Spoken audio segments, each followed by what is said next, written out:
전 한 7년 전 기면증 진단을 받았습니다. 기면증은 치료가 불가하고 약물로 조절해야 합니다. 오늘은 약을 타러 병원에 가야 합니다. 전 한 2달 전부터 매우 쓸데없는 생각을 하고 있습니다. 오늘은 그 이야기를 해보려 합니다.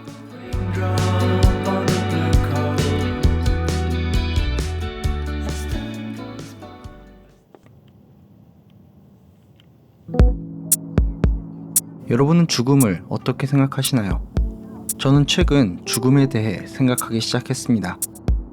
코로나19 백신 접종 중에 사망하는 이들이 종종 언론에 보도되고 그들을 보며 저 또한 그중 하나가 될지도 모른다는 생각이 들었습니다. 무엇보다 아무렇지 않다가도 주변 사람들의 괜찮냐는 안부 인사에 괜히 긴장하게 됩니다. 물론 그러한 안부가 무색하리만큼 너무나 무탈하게 지나갔습니다. 참 감사한 일이죠.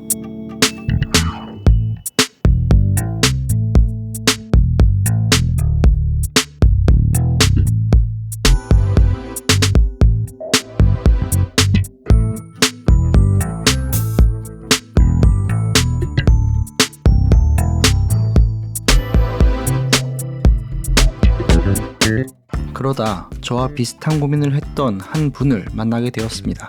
잔 켈레비치라는 철학자입니다. 이분은 철학이 원래 유용성과 관련이 없는 일을 하는 거라며 죽음에 대해 말합니다. 그걸로 책까지 내고 말이죠. 문득 나는 왜 죽음을 의식하며 살지 않을까 의문이 들었습니다. 모든 생명은 죽음을 맞이하는데 왜 죽음에 대해 생각하지 않았을까 라고 말이죠.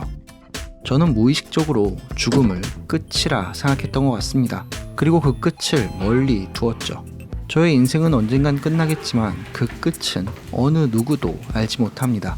그보단 지금 당장과 내일, 모레, 1년 뒤 등 계속되는 나의 삶에 몰두하며 살아갑니다. 너무나 당연하게 내 삶이 계속되리라 생각하며 다음을 계획하고 꿈을 꿉니다. 지금까지 그래왔듯이 오늘도 내일도 삶이 계속되리라 여깁니다.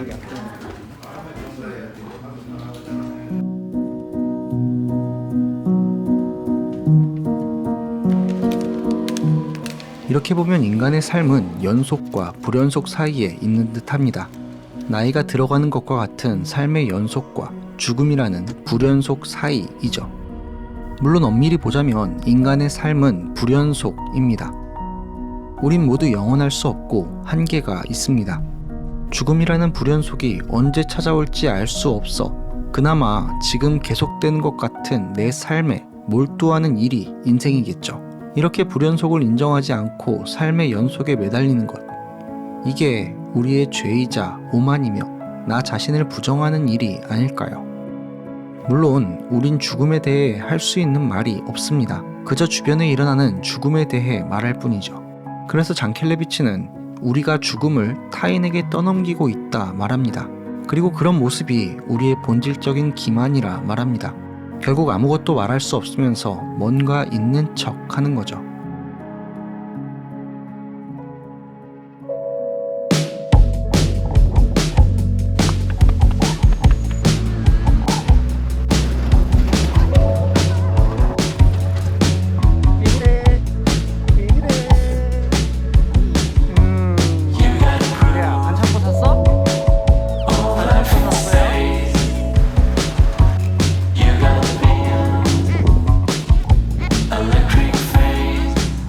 저희 집 근처에 큰 장난감 가게가 있습니다.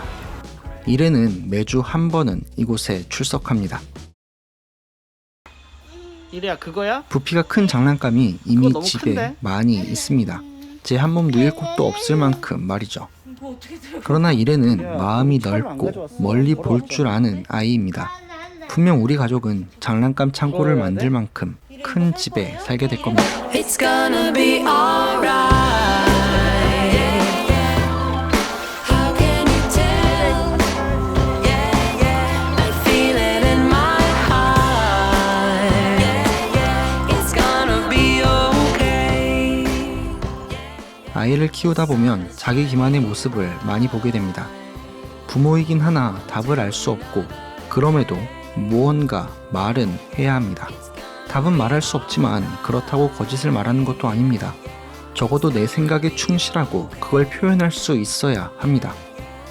그럴 수만 있다면 참 쓸데없고 답을 내릴 수 없는 생각일지라도 그 생각이 더 나은 나를 만들지 않을까요?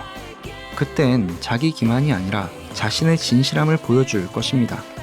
제가 장켈레비치를 보는 것처럼 남이 보기에도 저란 사람이 썩 괜찮아 보일지 모릅니다. 한동안 죽음에 대한 쓸데없는 생각에 사로잡혔고 답은 알 수 없지만 나름 결론을 내립니다. 우린 죽음이라는 불연속을 인정하며 살아야 하지만 다른 한편 계속되는 것 같은 우리 삶을 생각해야 합니다. 연속과 불연속을 함께 안고 사는 것. 성실하게 연속의 삶을 살고 겸손하게 불연속을 받아들이는 것. 그것이 인생 아니겠습니까?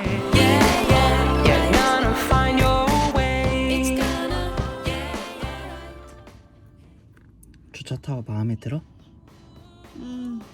정말? 네, 그럼 아빠 뽀뽀해줘. 아빠 뽀뽀. 뽀뽀. It's gonna be alright.